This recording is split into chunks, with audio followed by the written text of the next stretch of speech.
മഞ്ജു വെച്ച് dish washer use ചെയ്യുമ്പോൾ ഈ പിന്നെ എല്ലാ സ്പൂണും ഇങ്ങനെ ഇരിക്കണം, മുകളിലോട്ടാക്കി വെക്കണം. പിന്നെ പ്ലേറ്റ് എല്ലാം എത്രയും മാക്സിമം ഇതിനകത്ത് വെക്കാൻ പറ്റുമോ അത്രയും വെക്കണം. ഒരേ ഒരു കാര്യം, ഈ താഴത്തെ സാധനങ്ങൾ, ഈ വലിയ വലിയ പാത്രങ്ങൾ കമത്തി വയ്ക്കുക, ഈ സ്പൂൺ അഴുക്കുള്ള ഭാഗങ്ങൾ മുകളിലോട്ട് വയ്ക്കുക. ഓക്കെ, അത് മുകളിലത്തെ ഇതിലും ഈ മുകളിൽ നിന്നും വെള്ളം വരും. ബേസിക്കലി നമ്മൾ ഈ സാധനം ഒരിക്കലും കവർ ചെയ്യാൻ പാടില്ല, ഈ സാധനത്തിൽ നിന്നാണ് വെള്ളം വരുന്നത്. അപ്പോൾ ഇത് കവർ ചെയ്ത് വെച്ച് കഴിഞ്ഞാൽ ഒന്നും ക്ലീൻ ആകത്തില്ല. അപ്പോൾ ഈ ഇത്രയുള്ള സാധനം ഒരിക്കലും കവർ ചെയ്യാൻ പാടില്ല, ഇതിനകത്ത് പാത്രങ്ങളൊന്നും വെക്കാൻ പാടില്ല.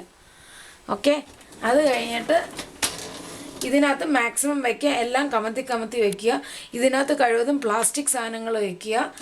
ഇതിനകത്താണ് അഴുക്ക് കൂടിയ വശം, അതായത് ഇപ്പോൾ ചായപാത്രം ഇത്രയും അഴുക്ക് കൂടിയതല്ല ഈ താഴത്ത് തട്ടി വയ്ക്കുക. അഴുക്ക് കൂടിയത് കുപ്പിപ്പാത്രങ്ങളെല്ലാം താഴെ, പ്ലാസ്റ്റിക്കും ബാക്കി അതായത് അഴുക്ക് കുറഞ്ഞ പാത്രങ്ങളും മുകളിൽ വയ്ക്കുക. അത് കഴിഞ്ഞിട്ട് കണ്ട് ഈ ട്രയാങ്കിളിനകത്ത് ഇതിനകത്തും കുറച്ചൊഴിക്കുക, ഇതിനകത്തും കുറച്ചൊഴിക്കുക. എന്നിട്ട് ഡിഷ് വാഷർ കാസ്കേഡിൻ്റെയാണ് ഏറ്റവും നല്ലത്. ഇതിനകത്ത് ഒഴിക്കുക, അടച്ചു വയ്ക്കുക. അത് കഴിഞ്ഞിട്ട് ഈ ലോക്ക് ഇടുക. അത് കഴിഞ്ഞിട്ട് ഹോട്ട് സ്റ്റാർട്ട്, അതായത് നല്ലപോലെ അഴുക്കുവാണെങ്കിൽ ഹോട്ട് സ്റ്റാർട്ട്, അല്ലെങ്കിൽ നോർമൽ വാഷിലോട്ട് ഇട്ടാലും മതി. ഈ സാധനം ഈ ഹീറ്റഡ് ഡ്രൈ ഓൺ ആണെങ്കിൽ പാത്രങ്ങൾ ഉണങ്ങിയും കൂടെ വരും. നമുക്കതിൻ്റെ ആവശ്യമില്ല. യൂഷ്വലി ഞാൻ ഹീറ്റഡ് ഓഫേ വയ്ക്കാറുള്ളൂ. ഹീറ്റഡ് ഓൺ ചെയ്ത് കഴിഞ്ഞാൽ കുറച്ചുകൂടെ അത് ഒട്ടും വെള്ളമയം കാണത്തില്ല, അത്രേ ഉള്ളൂ.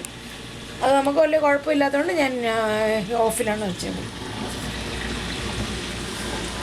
ഓക്കെ, കണ്ടല്ലോ. ഇത് ഞാനിപ്പോൾ ഹോട്ട് സ്റ്റാർട്ടിലാണ് ഓൺ ചെയ്തേക്കുന്നത്. വലിയ അഴുക്കൊന്നും ഇല്ലെങ്കിൽ നോർമൽ വാഷിലിട്ടാലും മതി. ഹോട്ട് സ്റ്റാർട്ട് ആണെങ്കിൽ നല്ല ചൂടുവെള്ളം വന്ന് ക്ലീൻ ആയിക്കോളും.